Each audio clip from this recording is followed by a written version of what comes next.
Assalamualaikum warahmatullahi wabarakatuh. Sahabat sekalian, salah satu masalah yang seringkali menghambat doa-doa kita adalah tanpa sadar kita menganulir doa-doa yang kita panjatkan pada Allah Subhanahu wa Ta'ala. Sebagai contoh, ada seorang laki-laki yang sudah divonis oleh dokter penyakitnya tidak bisa disembuhkan. Dia kemudian berdoa siang malam. Dia mulai banyak beribadah, bahkan sekarang dia rajin bangun malam. Tengah malam dia berdoa kepada Allah, "Ya Allah, walaupun semua dokter mengatakan penyakitku tidak bisa disembuhkan, tapi aku yakin Engkau Sang Maha Kuasa, Engkau bisa menyembuhkan penyakitku." Berhari-hari itu dilakukan, tetapi setelah selesai dia berdoa, anehnya di dalam hatinya ditutup dengan perasaan, ini tidak mungkin. Semua dokter mengatakan penyakitku tidak bisa disembuhkan. Sahabat sekalian, tahukah Anda mana yang akan terjadi? Apakah doanya itu yang mengatakan bahwa Allah Maha Kuasa yang bisa menyembuhkan dia, atau justru keyakinannya yang belakangan yang ada di dalam hatinya itu yang akan terkabul? Kita semua tahu itulah yang dia yakini, dan itulah yang akan terjadi kepada dirinya.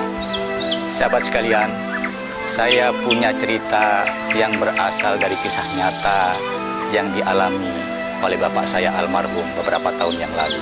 Suatu ketika bapak saya pulang dari rumah sakit dengan muka yang kusut. Dokter mengatakan kadar gula bapak saya sudah pada taraf yang berbahaya. Maka apa yang dilakukan bapak saya? Beliau kemudian membangunkan keluarganya. Beliau bangun malam, termasuk saya yang saat itu masih anak-anak, diajak bangun malam. Kami semua berdoa untuk kesembuhan bapak saya. Berhari-hari, berminggu-minggu, hal itu kami lakukan.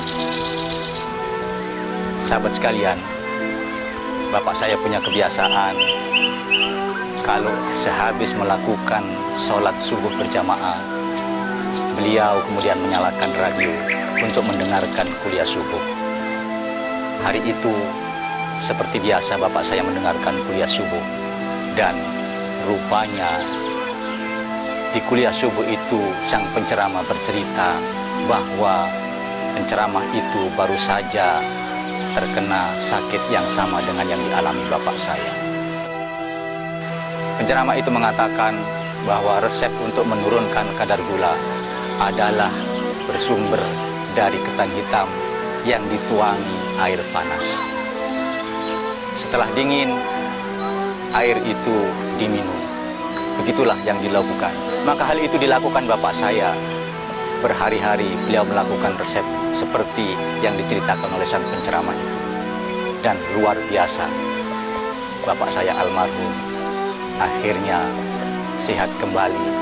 Kadar gula beliau turun pada taraf yang normal.